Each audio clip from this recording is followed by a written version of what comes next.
kwarto namin. Papakita ko sa inyo ang aming street view. Yan. Tapos ito sa balcony. Yan. Para mainit. Yan naman ako. Itsura ng labas natin. Yung kapitbahay.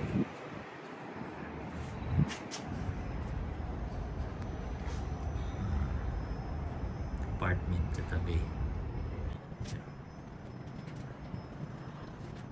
Ako nalaglag cellphone ko dito. Wasak. Yan. Yan. Yung itsura ng labas namin. Alright. Kaya natin. Oh.